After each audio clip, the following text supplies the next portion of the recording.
घर की बुजुर्ग महिला शकुंतला की मृत्यु हुए 20 घंटे से ज़्यादा बीत चुके थे। बिरादरी के सभी लोगों के इकट्ठा होने का इंतजार करने में पहले ही एक दिन निकल चुका था। जब भी कोई नया आता, नए सिरे से रोना धोना शुरू हो जाता, फिर खुसुर फुसुर शुरू हो जाती। एक तरफ मोहल्ले वालों का जमावड़ा लगा था, दूसरी तरफ गांव बिरादरी के लोग जमा थे। केवल घर के सदस्य ही अलग अलग छितरे पड़े थे। वे एक दूसरे से आग चुराना चाहते थे। मृत्यु तो सुबह 8 बजे ही हो गई थी, पर मोहल्ले में 12 बजे खबर फैली। पड़ोसिन मालती बोली, शकुंतला अपने बहू बेटों से अलग रहती थी। जब कभी दूसरों से मिलती तो अक्सर कहती, जैसा कर्म करोगे वैसा ही फल मिलेगा। अपने कामों को खुद भुगतेंगे। मुझे क्या, मेरा गुजारा हो रहा है। मन आया तो पकाया, नहीं तो दूध फल खाकर पड़े रहे। दूसरी पड़ोसीन मीना बोली, बेचारी बहुत दुखी महिला थी, चलो मुक्ति पा गई। मालती ने कहा तो मीना बोली, हाँ, मुझसे भी कहती थी कि पूरी जिंदगी एक एक पैसा जोड़ने में अपनी हड्डियां गला दी। आज इसी धन को लेकर बेटी बेटे सभी का आपस में झगड़ा है। सभी को दूसरों की थाली में घी ज़्यादा दिखता है। सोच रही हूँ किसी वृद्धा आश्रम में एक कमरा लेकर पड़ी रहूँ। सब लोग मृतदेह को बाहर ले आए। कपड़े में लपेटते समय बड़ी बेटी उठकर आगे आई तो पड़ोसिन मालती ने उसे रोक दिया। ना, केवल बहुएं ही इस कार्य को करेंगी, बेटियां नहीं। जाओ, कैंची और एक चादर लेकर आओ। चादर की ओट लेकर बहुएं कपड़े काटकर उतारने लगी तो चादर का एक छोर पकड़े दूसरी पड़ोसिन मीना से रहा ना गया। उसने कहा, पहले इनके जेवर तो निकाल लो। चादर का दूसरा छोर पकड़े मालती बोली, जेवर तो लगता है पहले ही उतार लिए।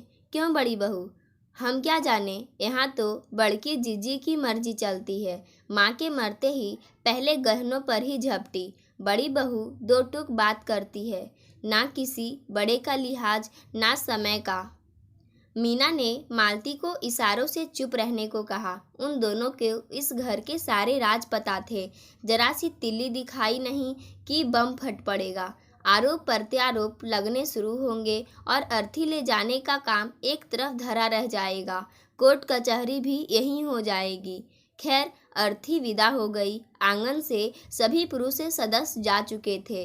घर की बहुएं साफ सफाई में लग गई। मीना और मालती आंगन के एक कोने में पड़ी कुर्सियों पर बैठ गई। मीना अपने आंसुओं को पोंछकर बोली, शकुंतला मुझसे हमेशा कहती थी, क्यों किराए के घर में रहती है, अपना घर बना ले। मैंने भी तो किसी तरह एक कमरे का मकान जोड़ा था, फिर धीरे धीरे कमरे जुड़ते गए और इतना बड़ा घर बन गया। हाँ, मुझे भी समझाती रहती थी कि तेरे पास घर तो है, मगर कुछ पैसे जमा कर और गहने बनवा ले। वक्त बेवक्त यही धन काम आता है। मालती बोली, लगता है यही सब अपने बच्चों के दिमाग में भी भरती रही, तभी तो एक एक पैसे के पीछे इनके घर में उठा पटक होती रहती है। मीना बोली, हाँ, सही कह रही हो तुम। याद है पिछले महीने जब पानी की टंकी का पंप खराब हो गया था तो इनके बड़े बेटे ने पानी का टैंकर मंगवाया। जब इन्होंने अपनी काम वाली को उस टैंकर का पानी लेने भेजा तो बहू ने साफ मना कर दिया। अपनी दोनों टंकी फुल करवा ली और उसे टका सा जवाब दे दिया कि हमने अपने पैसों से पानी मंगाया है, कोई खैरात नहीं है। उस दिन यह सब बताते हुए शकुंतला रो पड़ी थी। मालती बोली।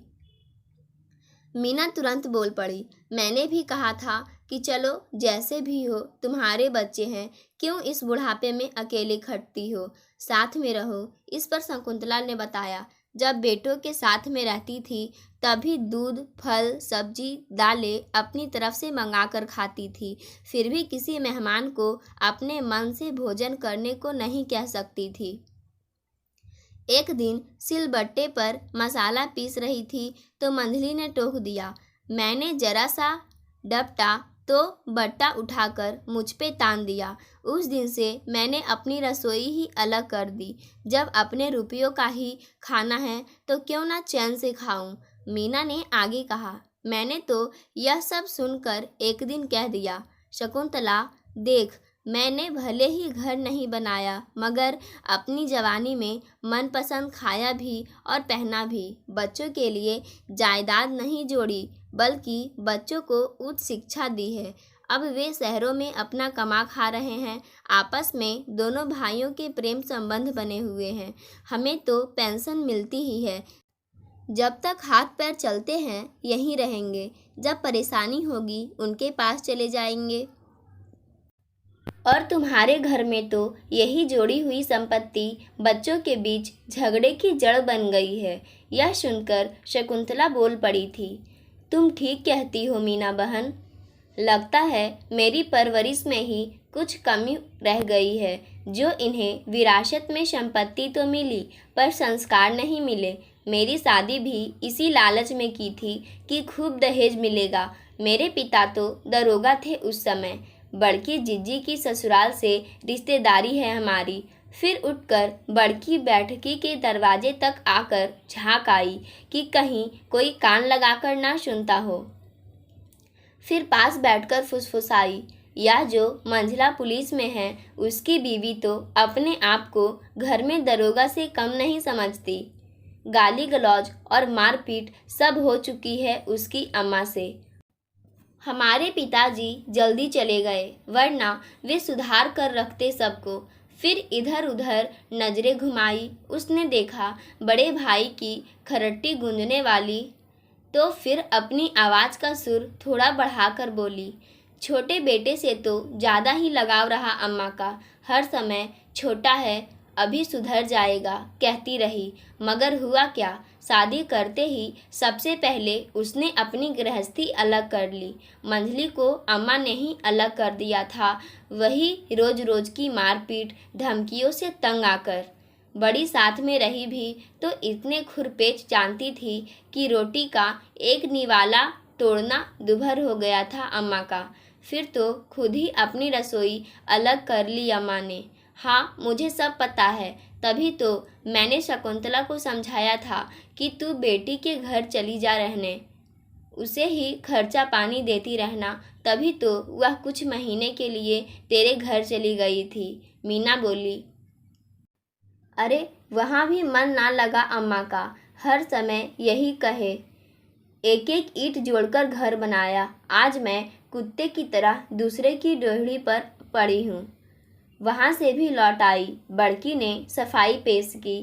तभी कमलेश कमरे में दाखिल हुआ तो बड़की बड़े प्रेम से बोली, चाची तुम लोग अभी बैठो, मैं जरा भाइयों के लिए फल काट कर ले आऊँ। इन्हें तो 12 दिनों तक एक समय ही भोजन करना है। नहीं नहीं, दोनों ने एक साथ कहा और घर से बाहर को चल दी। शाम को एक नया नाटक शुरू हो गया। सुनो कमलेश, अम्मा के हिस्से के खेत के कागजात नहीं मिल रहे हैं। तुमने रखे हैं क्या? ये सोमनाथ थे, कमलेश के बड़े भाई। अरे इसी ने छिपा के रखे होंगे। सोचता होगा कि मैं तो पुलिस में हूँ, कोई मेरा क्या बिगाड़ लेगा। अब छोटा भाई रमेश भी ताल ठोककर लड़ाई के मैदान में कूद पड़ा। अम्मा की जमीन में मेरा भी हिस्सा लगेगा। तुम तीनों अकेले हजम करने की ना सोच लेना। बड़की जीजी भी तुरंत बोल पड़ी। ऐसे भले ही कम सुनती हो, मगर जमीन जायदाद रुपयों पैसों की बात तुरंत सुनाई पड़ जाती है। तुम्हें तो अम्मा पहले ही खेत में हिस्सा दे चुकी है, अब दोबारा क्यों? सोमनाथ चीखे। मैं कुछ नहीं जानती। अगर हमें हिस्सा ना मिला तो मैं कोर्ट कचहरी करने से पीछे नहीं हटूंगी। मैं एक लौती बहन हूँ, मुझे ही तुम लोग मायके में बर्दाश्त नहीं कर पा रहे हो। 4 होती तो क्या करते? तुम अकेले ही 10 के बराबर हो। 10 को विदा करना आसान है, मगर तेरी विदाई ना जाने कब होगी। जमीन जायदाद रुपया जेवर सब में सेंध लगाकर भी तुझे चैन कहाँ? यह सुनकर बड़की क्रोध में आ गई। थोड़ी देर में ही घर कुरुक्षेत्र के मैदान में तब्दील हो गया। एक दूसरे पर आरोप प्रत्यारोप लगने लगे। अरे कुछ तो शर्म करो। तुम्हारी माँ ने क्या यही सोचकर धन इकट्ठा किया था कि तुम लोग धन के लिए एक दूसरे के शत्रु बन जाओ? अभी तो 13 दिन भी नहीं हुए, पड़ोसी बुजुर्ग महिला मालती ने आकर सबको शांत किया। सब आपस में अबोला कर शांत बैठ गए, समाज को दिखाने के लिए। दूसरे दिन शकुंतला के घर से लौटती मालती और मीना को गायत्री ने बाहर गेट के पास रोक लिया। चाची, देखा आपने, कैसी संतानें हैं इनकी। अरे अम्मा तो हमेशा हम बहुओं को ही कोसती रही कि कैसे घर की है, कैसे संस्कार दिए तुम्हारे माँ बाप ने। अब देख लो इनकी संस्कारी औलादों को। अरे चाची, हम बहुएं रुपये गहनों को लेकर झगड़ पड़े तो बात समझ में आती है, मगर ये लोग तो एक ही माँ की औलाद है, भाई बहन है, एक दूसरे के कंधे पर सिर रखकर रोने के बजाय माँ के मरते ही बैठकर रुपयों पैसों की लूट में जुट गए। हाँ, कल रात को हल्ला गुल्ला सुनकर मैं भाग कर आई थी, मालती ने मीना को बताया। मेरी शादी भी इसी लालच में की थी कि खूब दहेज मिलेगा। मेरे पिता तो दरोगा थे उस समय, बड़की जीजी की ससुराल से रिश्तेदारी है हमारी। एक बार मेरे पिताजी जुए के अड्डे से छापा मार कर लौट रहे थे। मूसलाधार बारिश में उनकी जीप पानी के गड्ढे में फंसकर बंद हो गई। एक जीप तो आगे थाने को निकल गई जिसमें जुआरी थे। पिताजी के पास रुपयों से भरा बैग और एक सिपाही ही रह गया। दूसरा मैकेनिक को लेने चला गया। पिताजी को याद आया कि ये घर 2 फलांग की दूरी पर ही है, तो वे सिपाही को गाड़ी के पास छोड़कर यहाँ चले आए कि गाड़ी ठीक हो जाए तो चल पड़ेंगे। जानती हो चाची, फिर क्या हुआ? हाँ, याद आया। जब कमलेश पुलिस भर्ती की तैयारी कर रहा था तभी उसकी शादी तय कर दी थी, मीना बोली। हाँ चाची, तुम्हारी याददाश्त बहुत तेज है। उस समय पिताजी और बैग दोनों ही बुरी तरह से भीगे हुए थे। पिताजी ने अपने को तौलिए से पोंछकर जब बैग खोलकर देखा, सारे नोट भीगे हुए थे। पिताजी ने तुरंत बैठकी के गद्दे में नोट बिछा दिए और नोट सुखाने को पंखा चला दिया। पता है कितने रुपये थे? नहीं, यह बात तो नहीं पता हमें। मालती जानने को बेताब थी। 1,10,000 के लगभग। इन सब की तो आंखें खुली की खुली रह गई। सोचा पुलिस की नौकरी में तो नोट ही नोट है। पिताजी ने बताया था कि ये रुपये थाने में जमा कराने के लिए है, मगर इन्हें लगाकर ये सब ऊपरी कमाई के है। अपने बेटे की शादी उसी दिन मेरे साथ तय कर दी, जिससे मेडिकल साक्षात्कार में सहूलियत मिल जाए और दूसरा शादी में तगड़ा दहेज भी। अरे चाची, मुझे भी इन लोगों ने खूब सुनाया। क्या लाई, कैसा लाई, हमारी खातिरदारी ठीक से नहीं हुई, बहुत सुना मैंने भी। जब एक दिन मेरे पिताजी का नाम लेकर अम्मा बोली कि तेरे बाप ने तो कोरी लड़की विदा कर दी, बस उसी दिन से मैंने भी लिहाज करना छोड़ दिया। मैंने कह दिया, तुम्हारी बिटिया की तरह नहीं हूँ कि हर सामान के लिए मायके में कटोरा लेकर खड़ी हो जाऊँ। जितनी मेरे आदमी की कमाई है उसी में घर चलाना जानती हूँ। बस चिढ़कर मेरा चूल्हा अलग कर दिया, मेरी भी जान छूटी। तभी सामने से बड़ी बहू किरण को आते देख गायत्री वहाँ से खिसक ली। क्या सुना रही थी गायत्री? कल रात का किस्सा? आते ही उसने पूछा। नहीं, पुरानी यादें ताज़ा कर गई, मीना व्यंग्य से बोली। देखा ना चाची, जरा सी ज़मीन जायदाद के लिए इतना झगड़ा। मेरे मायके में तो यहाँ से 10 गुना ज़्यादा जायदाद है। माँ पिताजी अब रहे नहीं। हमारे पिताजी हमें कुछ ज़मीन जायदाद तो दे नहीं गए। हमारी अम्मा भी यही बोली थी कि तुम्हारा हिस्सा तुम्हारी शादी में खर्च हो गया। पिछले साल तो हम 2 बहनों ने सोचा कि चलो अब कानून भी बन गया है, पिताजी वसीयत नहीं कर गए हैं तो अपने मायके से कुछ कोर्ट में अर्जी लगाकर ही ले ले। केवल सोचा था, किया नहीं था। जानती है क्या हुआ तब चाची? नहीं, दोनों बोल पड़ी।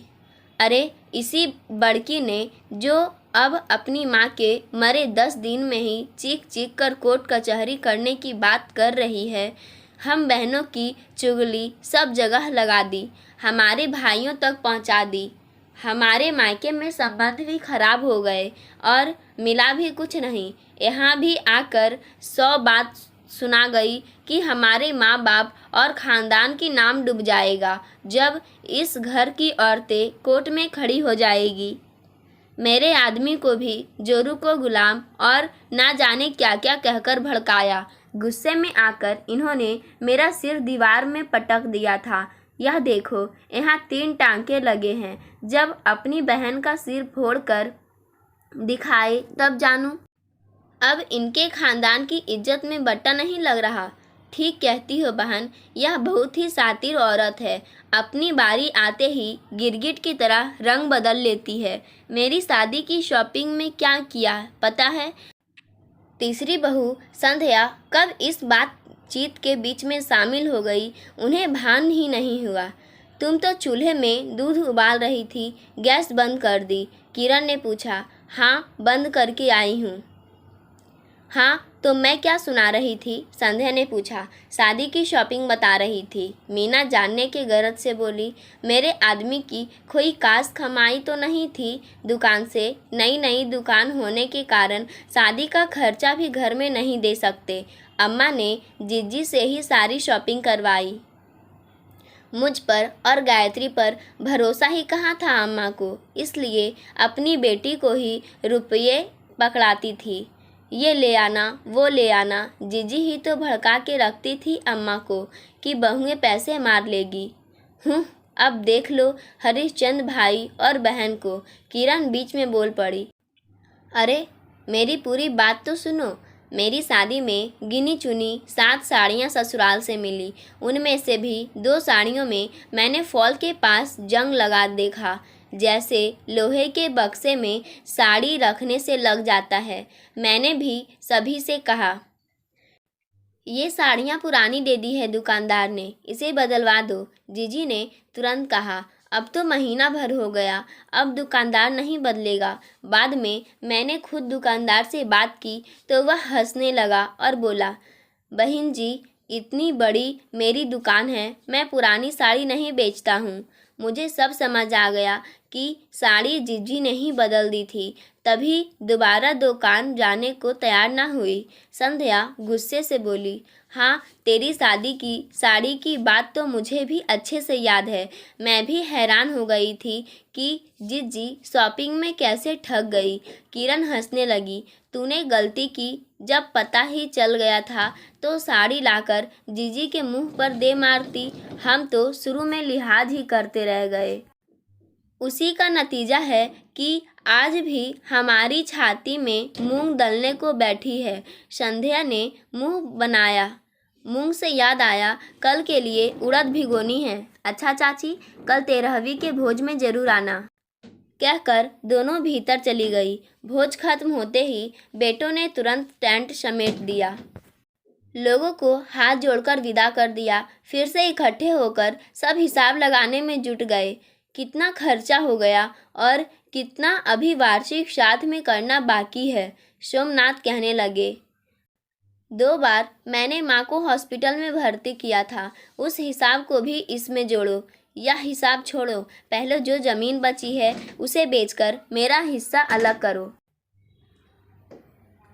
ज़मीन का हिसाब बाद में, अभी इन 13 दिनों का हिसाब पहले करो। सबसे ज़्यादा मेरे रुपये खर्च हुए हैं। लाओ, मुझे दो, मैं सारा हिसाब लिखकर बताता हूँ। कमलेश हाथ में कागज़ पेन लेकर खड़े हो गए। तुम तो रहने ही दो, पुलिस में हो ना, कुछ भी उल्टी सीधी रिपोर्ट बनाने में माहिर हो। मैं यह हिसाब किताब कुछ नहीं जानती, मेरा हिस्सा मुझे दो बस। फिर वही झगड़ा, वही ज़मीन जायदाद को लेकर हंगामा शुरू हो गया। इससे पहले हाथापाई पर बात पहुंचती, बड़ी बहू के तानों से विराम लग गया। मैं तो कहती हूँ अम्मा जी और पिताजी रहते तो यह सब देखते सुनते। मैंने तो खूब ताने सुने, सास ससुर ननद देवर सभी के मुख से। हमेशा माँ बाप को कोसा गया, कभी दहेज को लेकर, कभी मेरे चाल चलन को लेकर। अब दोनों सास ससुर मिलकर देखे अपनी औलादों को और उनके चाल चलन को भी, तुम्हारे खानदान से तो लाख गुना बेहतर हमारा खानदान है। तुम हमारे माँ बाप तक कैसे पहुँच गई? बड़की चीखी। तुम लोगों के लक्षण ही ऐसे हैं जो माँ बाप की परवरिश को बट्टा लगा रहे हैं। यह गायत्री थी। अब लड़ाई चारों महिलाओं के बीच शुरू हो गई। तभी assistant sub inspector Kamlesh Shastri खाई में गिरी बस दुर्घटना की खबर मिलते ही दुर्घटना स्थल को रवाना हो गई। बस रात में 12 से 2 बजे के बीच दुर्घटनाग्रस्त हुई थी। इस समय सुबह के 5 बज रहे थे। अप्रैल के महीने में सुबह का हल्का सा उजाला भर दिख रहा था। रात भर हुई बारिश से इस पहाड़ी रास्ते में जगह चट्टान और मलबे के ढेर ने रुकावट डाल रखी थी।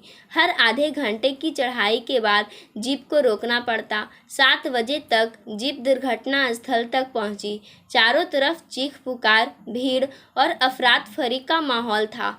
कुछ स्वयंसेवी संगठन राहत बचाव कार्य में मुस्तैदी से डटे थे। बचाओ, मार डालो का करुण कंदरन गूंज उठा। कमलेश ने आवाज की ओर सिर घुमाया तो सामने से 2 युवाओं को तेजी से भागते हुए देखा। रुक बे, इधर आ, कहाँ भागे जा रहे हो? साहिब, मोर माई को पानी चाहिए, वही लावे जात है। उनमें से एक युवक हड़बड़ा कर बोला। झोले में क्या है? माई का सामान है, इधर दिखाबे। झोले को उनके हाथों से छीनते हुए कमलेश को माजरा समझते देर न लगी। दोनों युवकों ने फिर उल्टी दिशा में दौड़ लगानी चाहिए, मगर कमलेश ने दबोच लिया। झोले को पलटते ही उसमें से कटी हुई उंगलियां, सोने की चूड़ियां, मंगलसूत्र, पाजेब आदि जेवर बिखर गए। आदमखोर हो क्या, ये उंगलियां क्यों काटी? कमलेश ने घुड़का। अंगूठी उंगली में फंसी हुई थी, निकली नहीं तो काटनी पड़ी। चल तेरी भी खाल निकलवाता हूँ, कहकर कमलेश ने उनके हाथ बांचे। अरे साहब, इन जैसे लुटेरे तो जहाँ एक्सीडेंट की खबर सुनते हैं तुरंत घायलों व मुद्दा को नोचने खसोटने को दौड़ जाते हैं। अभी यहाँ इनके और भी साथी भीड़ में छिपे होंगे। सिपाही उन दोनों को जीप के अंदर धकेलते हुए बोला। मारो सालों को, अभी सब उगलेंगे। मैं नीचे चटना स्थल का मुआयना करके आता हूँ। अपने साथ 4 सिपाहियों को लेकर कमलेश तेजी से चल पड़े। शाम के 6 बजे तक सभी घायलों और मृतकों को बरामद कर लिया गया। एक बार फिर से सारी झाड़ियों का मुआयना कर लो, कोई जीवित या मृत छूटना नहीं चाहिए। इस इलाके में बहुत गिद्ध है, सुनसान होते ही मांस नोचने को टूट पड़ेंगे। कमलेश ने दूर पेड़ों की फुनगियों में बैठे गिद्धों को देखकर कहा। शाम तक सब इंस्पेक्टर भी पहुंच गए। क्या प्रोग्रेस है कमलेश? साहब, बारात की बस थी, इसमें 40 लोग सवार थे, जिनमें से 6 मृत और 4 गंभीर घायलावस्था में अस्पताल को रवाना कर दिए गए हैं। बाकी सभी की प्राथमिकता चिकित्सा कर उनके गंतव्य को भेज दिया गया है। ये हैं वे 4 लुटेरे जो मृतकों के शरीर को गिद्धों की तरह नोचते खसोटते हुए मौका एवं वारदात से पकड़े गए हैं। कमलेश ने अपनी जीप की तरफ इशारा कर बताया। इन सब कार्यवाही में बहुत समय लग गया। कमलेश को घर पहुंचने में रात हो गई थी। रात गहरा गई। आंगन में खटिया डाले कमलेश को देर रात तक नींद ही नहीं आई। एक झपकी सी आई थी कि लगा कि किसी ने फिर उठा दिया। जल्दी जागो, पास के जंगल में बस पलट गई है। चारों तरफ चीख पुकार मची थी। एक बुढ़िया जोर जोर से चीख रही थी, बचाओ बचाओ। उसने पलट कर देखा, बुढ़िया को गिद्ध नोच नोच कर खा रहे थे। कोई उसके गले में चिपका है, कोई कान पे। वो गिद्ध भगाने को डंडा खोजने लगा। बुढ़िया का चेहरा मोह का जैसा दिख रहा था। उसने चीखना शुरू कर दिया, अम्मा अम्मा। अचानक उसे गिद्धों में जाने पहचाने चेहरे दिखने लगे। उसके भाई, बहन, पत्नी, अन्य परिवारजन। वह पसीने से तरबतर हो उठा। उसकी नींद पूरी तरह से खुल चुकी। सब उसे घेर कर खड़े थे। बुरा सपना देखा? अम्मा दिखी क्या? कुछ मांग तो नहीं कर रही? कुछ कमी रह गई हो तो ऐसे ही सपने आते हैं, जितने मुंह उतनी बातें। जीते जी तो अम्मा को किसी ने पानी भी ना पूछा, वे अपनी अलग रसोई बनाती और खाती रही। अब उन्हीं के रुपयों से पंडित को सारी सुख सुविधा की वस्तुएं दान भी कर दो तो क्या फ़ायदा। अब जब अम्मा की मृत्यु हो गई तो भी चैन कहाँ है सबको। अब उनके सामान को लेकर छीना झपटी मची हुई है। तुम लोग भी किसी गिद्ध से कम हो क्या। तुम सभी जीते जी तो अम्मा का खून पीते रहे और अब मरने पर भी उनकी बची संपदा की लूट खसोट में लगे हो। जाओ यहाँ से, मुझे सब समझ आ गया है। वैसे तुमसे अच्छे तो वे गिद्ध है जो मरे सड़े को खाकर वातावरण को स्वच्छ रखने में अपना योगदान देते हैं। वे लुटेरे भी कई गुना बेहतर हैं जो जान को लूटकर अपने परिवार को पालते हैं। तुम लोग तो उनसे भी अधिक गिरे हुए हो जो अपनी ही सगी माँ को लूटकर खा गए। हट जाओ मेरे आगे से, कहकर कमलेश अपना मुंह ढाँप कर बिस्तर पर पड़ गया। आंटी चाय, यह सुनकर दोनों की बातों को विराम लग गया। सामने शकुंतला की भतीजी चाय का जग और गिलास थामे खड़ी थी। दोनों हड़बड़ाकर उठ गई। वे चाय पीने से इनकार कर अपने घरों को चल पड़ी। दोनों पड़ोसनों को जाते ही घर वाले सक्रिय हो गए। जरा इधर आइए। गायत्री, कमलेश की पत्नी, ने उन्हें अंदर के कमरे में चलने को कहा। उन्होंने एक नज़र पुरान श्रोताओं पर डाली, फिर उठकर अंदर अपनी माँ के कमरे में आ गए। अंदर बक्सा, अलमारी व दूसरी चीज़ें उल्टी सीधी बिखरी हुई थी। यह क्या है? वे गुस्से से तमतमाए। बड़की जीजी संग ये दोनों मिलकर अलमारी खोलकर साड़ी रुपया खोजती रही, फिर अपना मनपसंद सामान उठाकर ले गई। दीदी अम्मा के पास एक जोड़ी कंगन, एक जोड़ी कान के टॉप्स, हार और चांदी की करधनी थी, जिनमें से करधनी तो कल हमें मिल गई, बाकी जेवर बड़की जिज्जी उठा ले गई है। यह संध्या थी, गायत्री की देवरानी। तुमने करधनी कैसे ले ली? जब सास बीमार थी तब तो झांकने भी ना आई। गायत्री उलझ पड़ी। उससे क्या होता है, अम्मा के सामान पर सबका हक है। संध्या गुर्राई। सेवा के समय हक नहीं था, मेवा के समय सबको अपना हक याद आ रहा है। गायत्री चिल्ला पड़ी। क्या पता तुम क्या क्या पहले ही ले चुकी हो। संध्या क्रोधित हो उठी। दोनों को झगड़ता देख कमलेश बीच बचाव करते हुए बोले, बाहरी कमरे में बिरादरी जमा है, अंदर तुम लोगों को झगड़ते शर्म नहीं आती। मैं इस कमरे में ताला जड़ देता हूँ, 13वीं निबट जाने दो, फिर खोलेंगे। हाँ क्यों नहीं, स्वयं भय कोतवाल, अब डर काहे का। चाबी जब अपनी कमर में ही खोस लोगे तो रात बिरात कुछ भी हड़प लोगे। संध्या जब भी मुँह खोलती जहर ही उगलती है। तुम दोनों को जो करना है करो, मुझे बीच में मत घसीटो। यह कहकर कमलेश उल्टे पांव बैठकी में लौट गए। उन दोनों के बीच बड़ी बहू किरण कूद पड़ी। हम बड़ी है, पहले हमारा हक है, फिर तुम दोनों का। ये जीजी को क्यों पड़ी है मायके में आकर दखल देने की। क्या पता, वह तो सबसे तेज निकली। जब तक हम तुलसी बटोरने गए उतनी देर में जीजी अम्मा के बदन और अलमारी दोनों में हाथ साफ कर गई। गायत्री बोली, तुम दोनों आपस में बंदर की तरह लड़ती रहो। इसकी वे हमेशा बिल्ली की तरह फ़ायदा उठाती रही। वे तो हमेशा से अम्मा को भड़काकर अपना माल बटोर कर चल देती थी। तुम दोनों के घर बैठ बुराई कर मालपुए उड़ाने में लगी रही। अब देखो, तुम दोनों की नाक के नीचे से जेवर उठा ले गई। तुम अब भी आपस में ही भिड़ी हो। किरण डपट कर बोली, जब तुम इतनी सयानी थी तो पहले क्यों नहीं बोली। संध्या गुस्से से बोली, क्या कहे, तुम लोग अपने को किसी से कम समझती हो क्या। कुछ बोलो तो बुरे बनो। जब किसी को कुछ सुनना ही नहीं था तो कहे किससे। हमने तो जीजी को कभी मुंह लगाया ही नहीं, इससे हमें बदनाम करती रही। वे करते रहो, क्या फ़र्क पड़ गया। तुम दोनों तो उनकी खूब सेवा में लगी रही, तो तुम्हें कौन सा मेडल पहना गई। अम्मा तुमसे हमेशा नाराज़ क्यों रहती थी। गायत्री ने पूछा। हम जीजी की हरकतों पर अपनी शादी के पहले दिन से ही नज़र रखे हुए थे। जब ससुर जी चल बसे तब मुश्किल से 6 महीने हुए थे हमारे विवाह को।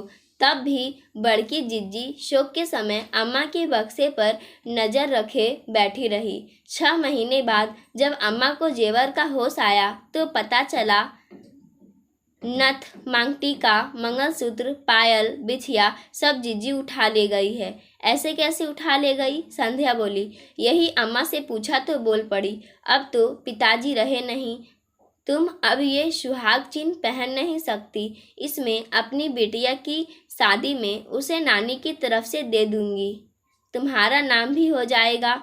हम वही खड़े थे, हमसे बोली, जाओ चाय बना लाओ बढ़िया सी। हमारी पीठ पीछे अम्मा को भड़का कर बोली, बड़ी मनहूस बहू है तुम्हारी। आते ही ससुर को खा गई। बस उस दिन से अम्मा ने मन में गांठ बांध ली, जो वे जीते जी खोल ना पाई। अब क्या फ़ायदा इन सब बातों का। इस कमरे में भी ताला डालो या ना डालो, जीजी तो पहले ही डकैती डालकर चलती बनी। जरा बाहर जाकर देखो, लोगों के आगे कैसे रोने धोने का नाटक कर रही है। संध्या तिल मिलाई। बड़की जीजी से जुड़े ये शब्द बाहर बैठकी में बैठी बड़की के कानों से टकरा रहे थे। वे सोच रही थी कब गरुड़ पुराण की कथा को पंडित जी विराम दे और वे लपक कर बहुओं के बीच उनको धमकाने पहुंच जाए। बड़की ने चोर नज़रों से मालती और मीना पर नज़र डाली। उसे लगा कहीं अंदर की आवाज़ें इन्हें न तो नहीं सुन ली। वे दोनों कथा की समाप्ति पर जैसे ही उठ खड़ी हुई, वह लपक कर उनके पास पहुंच गई। अरे बैठो ना चाची, तुम्हें देखकर अम्मा की याद ताज़ा हो जाती है। आप दोनों तो अम्मा की खास सहेलियां रही हो। बैठो, मैं चाय बनाकर लाती हूँ। यह कहकर बड़की ने उन्हें ज़बरदस्ती बैठने पर मजबूर कर दिया। सुन बिटिया, हम तेरे कहने पर कुछ देर बैठ जाते हैं, मगर चाय नहीं पिएंगी। मृतक परिवार में 13वीं से पहले वे जलापन का परहेज करने के लिहाज से बोली। अच्छा रुको, मैं फल काट कर लाती हूँ। उसने एक नज़र अपने भाई के सामने रखे रिवाजानुसार लोगों द्वारा लाए फलों के ढेर की तरफ देखकर कहा, अरे बैठ ना तू भी, अब तो 2 दिनों बाद 13वीं हो जाएगी, फिर हम यहाँ बैठने तो आएंगे नहीं। शकुंतला की याद खींच लाती है, इसीलिए रोज ही चले आते हैं। मीना ने बड़की का हाथ पकड़कर बैठा लिया। बड़की ने इधर उधर ताका, उसे अपनी भाभियां नजर नहीं आई। बैठकी से भी सभी उठकर बाहर चले गए थे। सिर्फ बड़ा भाई कोने में जलते दीपक की लौ ठीक करने में लगा हुआ था। फिर अपने जमीन में लगे बिस्तर से दुबक गया।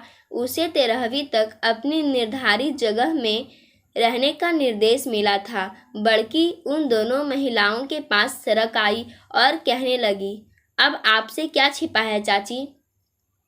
इन बहू बेटों की वजह से मेरी माँ का जीवन कितना दुश्वार हो गया था।